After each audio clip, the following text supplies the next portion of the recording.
परम प्रेममय जुगपुरुषोत्तम श्री श्री ठाकुर अनुकूल चंद्रेर आतुल चरणे जानाई आमार शतकोटी प्रणाम। जय गुरु सकल इष्टप्राण दादा मायरा। पवित्र श्रावण मासेर जे कोनो सोमवार बाड़ीर लबणेर पात्रे चुपचाप रेखे दिन एई एकटी जिनिस। मा लक्ष्मी एवं भगवान महादेवेर कृपाय आपनार जीवने धनेर बन्या हबे, आपनि हये जाबेन कोटिपति।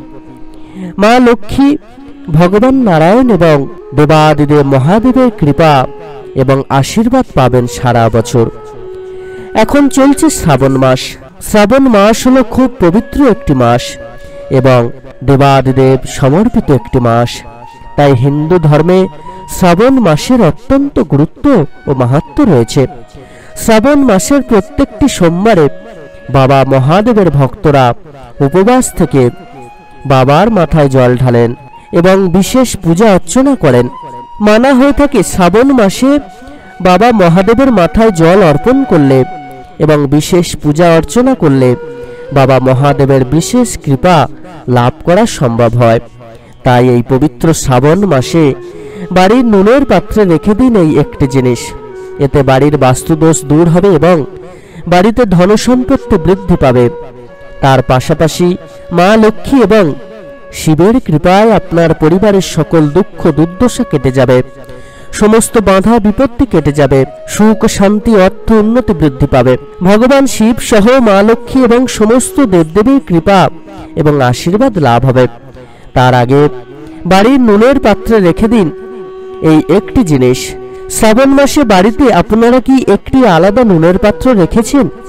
यदि ना रेखे थाकेन ताहले आजई रेखे दिन एवं सेई पात्रे सम्पूर्ण करे भर्ती करे राखुन लवण। पात्रटिते परिष्कार एवं शुद्ध नुन किन्तु राखबेन। श्रावण मासे सोमवारेई किन्तु एई उपायटी आपनादेर करते हबे। एई उपायटी तंत्र शास्त्रे उल्लेख रयेछे। जे कोनो पवित्र तिथिते आपनार पुरो भक्ति एवं श्रद्धा दिये एई काजटी करले अर्थात एकटी गुप्त जिनिस लवणेर पात्रे राखले आपनार जन्म जन्मान्तरेर दारिद्रता अर्थकष्ट दुःख যন্ত্রণা समस्त किछु थेके आपनि खूब सहजे मुक्ति लाभ करबेन एवं सुख समृद्धि धन दौलत ऐश्वर्य प्राप्ति हबे। ज्योतिष शास्त्रे एकथा परिष्कार करे लेखा आछे जे बाड़ीते थाका नुनेर साथे व्यक्तिर आर्थिक स्थिति सम्बन्ध थाके। आपनार घरे यदि नुनेर कौटो खाली हये जाय ताहले आपनार घरे उन्नतिर पथे विशाल बड़ बाधा सृष्टि होते चलेछे एवं बाड़ीते वास्तु दोष किन्तु देखा देय। आपनि यदि एई ब्यापारे उदासीन थाकेन एवं साबधानता अवलम्बन ना करें ताहले आपनार जीवने आर्थिक अवनति एवं नाना रकम समस्या देखा दिते पारे। किन्तु आपनि यदि लवणेर एई उपायटी पवित्र मन निये पवित्र तिथि एवं शुभ दिन देखे करते पारेन ताहले आपनार जीवने धन सम्पदेर आगमन शुरू हबे, समस्त समस्या दूर हबे, दुःख दारिद्र्य दूर हबे। ताई अति अवश्यई किन्तु आपनारा এই কাজটি করবেন। লবণ কিন্তু খুবই একটি সাধারণ বস্তু এবং আপনাদের প্রত্যেকের ঘরে লবণ মজুদ থাকে। লবণ ছাড়া আপনাদের খাদ্য জীবন অচল। লবণ আমাদের যেমন বাস্তুদোষ দূর করে তেমন আমাদের অভাব অনটনও দূর করে। অনেক সময় আমরা অনেক কাজ করি কিন্তু যোগ্যতা থাকা সত্ত্বেও সেই কাজ সফল হয় না, কারণ আমাদের ভাগ্য সহায় থাকে না। তাই ভাগ্যকে সহায় করতে বা সৌভাগ্যকে আনতে আমাদের নিজেদেরকে কিছু পরিবর্তন করতে হয়, কিছু উপায় এবং নিয়মবিধি মানতে হয়, ঈশ্বরের প্রতি ভক্তি শ্রদ্ধা এবং বিশ্বাস রাখতে হয়। তাহলে জীবনে সঠিক জায়গায় পৌঁছাতে পারা যায়, জীবনের সফলতা অর্জন করা যাবে। শ্রাবণ মাসের সোমবারে আপনারা সকাল সকাল ঘুম থেকে উঠবেন। ঘুম থেকে উঠে স্নান সেরে বাড়িতে যে সকল দেবদেবী আছেন তার সাথে माता लक्ष्मी एवं श्री गणेश और महादेवेर पूजा अर्चना करबेन। एई दिने शिवलिंगे दूध दई घी मधु एवं सिद्धि दिए स्नान कराबेन। तारपर गंगा जल दिए स्नान करिए देबेन। तारपर फुल बेलपाता सादा चंदन एवं नानाविध फलमूल मिष्टि नैवेद्य साजिए पूजा अर्चना करबेन। एई समय एकटी अर्घ्य निवेदन करबेन। एकटी তামার পাত্রে 1 টাকার কয়েন 3টি লবঙ্গ দিয়ে অর্ঘ্য দেবেন। মা লক্ষ্মী এবং ভগবান শিবকে স্মরণ করে আপনারা আপনাদের মনস্কামনা জানিয়ে পূজা শেষ করবেন। তারপর আপনারা মা লক্ষ্মী এবং ভগবান শিবকে প্রণাম করবেন। তারপর আপনারা সাষ্টাঙ্গে মা লক্ষ্মী এবং ভগবান শিবকে প্রণাম করে আপনাদের মনস্কামনা জানাবেন। পূজা শেষ করে কিছুক্ষণ পরে পুজোর আসন থেকে বা সেই ঠাকুরঘর থেকে আপনারা কিন্তু বার হয়ে আসবেন। তার কিছুক্ষণ পরে গিয়ে আপনারা তামার পাত্রে থাকা 1 টাকার কয়েন এবং 3টি লবঙ্গ নিয়ে আপনাদের বাড়িতে থাকা লবণের পাত্রে চোখের আড়ালে গিয়ে রেখে দেবেন এবং এই লবণের পাত্রটি আলাদা করে রেখে দেবেন যাতে খাওয়া বা রান্নার কাজে ব্যবহার না হয়। আপনারা যেমন চালের পাত্র রাখেন তেমন লবণেরও একটি পাত্র কিন্তু রাখবেন। আর সবসময় লক্ষ্য রাখবেন যেন এই পাত্রটি কখনো খালি না হয়। সম্পূর্ণ গোপনীয়তার সাথে এই কাজটি করবেন। এই কাজটি এই পুণ্য তিথি বা কোনো শুভ দিনে আপনারা কিন্তু করতে পারবেন। শ্রাবণ মাসের যে কোনো সোমবারে আপনারা এই কাজটি করতে পারেন। তাহলে দেখবেন আপনাদের জীবনে যত প্রকার সমস্যা আছে তা ধীরে ধীরে শেষ হবে। তাহলে দেখবেন আপনাদের জীবনে যত প্রকার সমস্যা আছে তা ধীরে ধীরে শেষ হতে শুরু করছে এবং আপনার দুর্ভাগ্য ক্রমে ক্রমে সৌভাগ্যে পরিণত হতে শুরু করেছে। তাই সকল ভক্ত ভক্তমতী মায়েরা পূর্ণ ভক্তি এবং শ্রদ্ধা সহকারে মা লক্ষ্মী এবং মহাদেবের উপর রেখে এই কাজটি কিন্তু আপনারা অতি অবশ্যই পালন করবেন। এতে করে মহাফল কিন্তু লাভ করবেন। এর সাথে সাথে আপনারা ভগবানের আশীর্বাদও কিন্তু লাভ করবেন। সকল ভক্ত ভক্তমতী মায়েরা এই যে লবণ পাত্রে এই বিশেষ জিনিসটি রেখে মা লক্ষ্মী এবং দেবাদিদেব মহাদেবের কৃপার কথা বলা হয়েছে, যাদের কৃপা লাভ করে সহজেই আমাদের সংসারকে সুন্দর সুমধুর করার কথা বলা হয়েছে, যাদের কৃপা হলে আমাদের উন্নতি হু করে বাড়তে থাকবার কথা বলা হয়েছে, সেই তাঁদের কৃপা লাভ করতে পরম দয়াল যুগপুরুষোত্তম শ্রী শ্রী ঠাকুর অনুকূলচন্দ্র কিন্তু একটি বিশেষ বিধান দিলেন। তিনি সবার প্রথম বললেন কৃপা মানে হচ্ছে করে পাওয়া, করাই পাওয়ার জননী। অর্থাৎ কর্ম আমাদেরকে করতে হবে। কর্ম যদি আমরা ঠিকভাবে পালন করতে পারি তাহলে সমস্ত দিক থেকে আমরা সমস্ত কিছু লাভ করতে পারবো।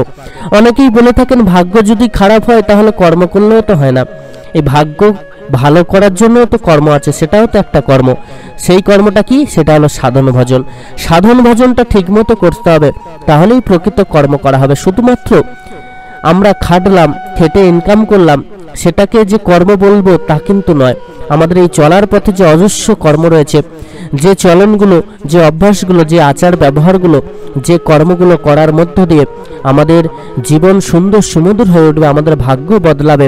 আমরা সহজে সৎ পথে থেকে সৎ চলনে চলে সৎভাবে সৎ কর্ম করে আমাদের জীবনকে কিন্তু পরিবর্তন করব, আমাদের ভাগ্যকে পরিবর্তন করব। অর্থাৎ নিজেদেরকে আগে সঠিক চলনে চলতে হবে, সঠিকভাবে থাকতে হবে, নিজেদের অভ্যাস ব্যবহার চাল চলন চরিত্র সমস্ত কিছুকে ঠিক করতে হবে, তবেই তো মহামঙ্গলের অধিকারী হয়ে উঠতে পারবো। আর এই যে যারা বলেন ভাগ্য খারাপ, এই ভাগ্যটা কিন্তু বদলে যাবে। আর যখন একবার ভাগ্য বদলাতে শুরু করবে তখন যে আপনার কোন দিক থেকে কত উন্নতি হবে তা কিন্তু আপনি নিজেও কল্পনা করতে পারবেন না। এছাড়া এই যে মা লক্ষ্মীর কথা বলা হয়েছে, মা লক্ষ্মীকে সন্তুষ্ট করতে গেলে আমাদেরকে ভগবান বিষ্ণুকে সন্তুষ্ট করতে হবে। আর ভগবান বিষ্ণুকে সন্তুষ্ট করতে গেলে নররূপী নারায়ণের পূজা করতে হবে। গুরুচরণ আশ্রয় করে সেই পরম পুরুষোত্তম নররূপী নারায়ণের পূজা করতে হবে। তাকে পূজা করলেই যে স্বয়ং মা লক্ষ্মী সন্তুষ্ট হবেন। তার আরাধনা করার মধ্য দিয়েই যে আমরা সমস্ত কিছু লাভ করতে পারবো। তাই তো আগে তাকে আরাধনা করতে হবে, তাকে সন্তুষ্ট করতে হবে। তিনি যে যে কর্মগুলো দিয়েছেন সেই কর্মগুলো করতে হবে। আর এই যুগের নরনারায়ণ হলেন পরম দয়াল যুগপুরুষোত্তম শ্রী শ্রী ঠাকুর অনুকূলচন্দ্র। শাস্ত্রে আছে গুরু ব্রহ্মা গুরু বিষ্ণু গুরুদেব মহেশ্বর গুরুরেব পরম ব্রহ্ম তস্मै শ্রী গুরবে নমঃ। অর্থাৎ গুরুই হলেন ব্রহ্মা বিষ্ণু মহেশ্বর। গুরুচরণ আশ্রয় করলে ব্রহ্মা বিষ্ণু মহেশ্বরের আশীর্বাদ লাভ করা যায়। তার পূজা করলে ব্রহ্মা বিষ্ণু মহেশ্বরের পূজা হয়। তিনিই হলেন পরম ব্রহ্ম। সেই পরম ব্রহ্মের আরাধনা তাই করতে হয়। আর তাকে আরাধনার মধ্য দিয়ে আমরা যদি সন্তুষ্ট করতে পারি, স্বয়ং মা লক্ষ্মী কিন্তু সন্তুষ্ট হবেন। এখানে ভগবান শিবকে সন্তুষ্ট করার কথা বলা হয়েছে। ভগবান শিবকে সন্তুষ্ট করতে গেলে পরম দয়াল যুগপুরুষোত্তম শ্রী শ্রী ঠাকুর অনুকূলচন্দ্র একটি সুন্দর বিধান দিলেন। তিনি বললেন শুধুমাত্র আমরা অনেকে ভাবি যে ফুল বেলপাতা দিলেই বুঝি ভগবান শিব সন্তুষ্ট হবেন।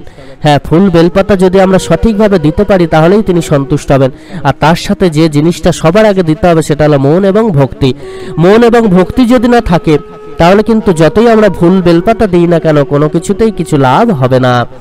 আমরা পূর্ণ ভক্তিভরে শ্রদ্ধাভরে আমাদের মনটাকে পবিত্র রেখে আমরা যদি ভগবান শিবের আরাধনা করি তবেই কিন্তু তিনি আমাদের প্রতি সন্তুষ্ট হবেন। আর ভগবান শিবকে সন্তুষ্ট করতে গেলে তাঁর আরাধনা করার আগে আমাদেরকে একটি জিনিস কিন্তু করতে হবে, সেটা কি? শিব হলেন সত্যের প্রতীক, অর্থাৎ সত্য পথে আমাদেরকে চলতে হবে, সৎ হয়ে উঠতে হবে, সত্যকে অনুসরণ করে চলতে হবে, তবেই প্রকৃত রূপে শিবের আশীর্বাদ লাভ করতে পারবো।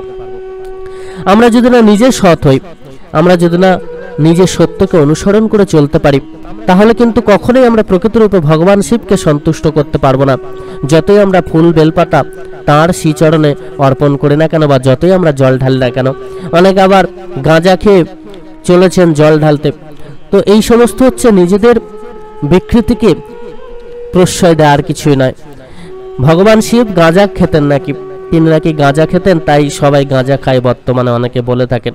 তো গাঁজা যখন খেয়েছেন তিনি, আমরা গাঁজা খাচ্ছি, তিনি যে বিষটা পান করেছিলেন সেটাও অন্তত আমরা তাহলে পান করব, সেটাই তো স্বাভাবিক। ভগবানের সাথে আমরা আমাদের নিজেদের তুলনা করছি, তেনারা কি খেয়েছেন না খেয়েছেন আমরা সেই খাবো। তো এইভাবে আমাদের নিজেদের বিকৃত মানসিকতাকে আমরা চাগার দিয়ে চলি, যার জন্য কিন্তু কখনোই ভগবানের আশীর্বাদ আমাদের লাভ করা হয় না। তাই তো প্রকৃতপক্ষে ভগবানকে সন্তুষ্ট করতে গেলে, মা লক্ষ্মীকে সন্তুষ্ট করতে গেলে, দেবাদিদেব মহাদেবকে সন্তুষ্ট করতে গেলে সৎ পথে আমাদের চলতে হবে, সতের আশ্রয় নিতে হবে। সেই পরম গুরু নরনারায়ণ সদ্গুরু চরণ আশ্রয় নিয়ে আমাদেরকে চলতে হবে, তবেই প্রকৃতরূপে আমাদের চলন চরিত্র আচার ব্যবহার অভ্যাসকে ঠিক করতে পারবো। তিনি যে চলনে চলার কথা বলেছেন সেই চলনে চললে প্রকৃতরূপে আমরা কিন্তু আমাদের জীবনকে ধন্য করে তুলতে পারবো। সকল ইষ্টপ্রাণ দাদা মায়েরা, গুরুচরণ আশ্রয় করে আজই তার আদেশ নির্দেশ মেনে জীবন পথে এগিয়ে চলার চেষ্টা করুন, দেখবেন প্রকৃতরূপে ভালো থাকবেন, মঙ্গলময় জীবনের অধিকারী হয়ে উঠবেন এবং আপনারা অতি অবশ্যই এই বিশেষ টোটকাটি পালন করতে পারেন। তবে পরমদয়ালের আদেশ নির্দেশ মেনে এই বিশেষ কর্ম ছাড়া কিন্তু এই টোটকা পুরোপুরিভাবে ফল দেবে না। তাই অতি অবশ্যই আগে পরমদয়ালের কর্মকে মেনে চলুন, তাঁর বলা আদেশ নির্দেশকে মেনে চলুন, তারপরে কিন্তু বিশেষ টোটকা আপনারা যদি করতে পারেন বিশেষ ফল আপনারা লাভ করবেন। সকলে খুব ভালো থাকবেন। পরমদয়াল আপনাদের প্রতি প্রত্যেকের মঙ্গল করুন। জয় গুরু বন্দে পুরুষোত্তমম।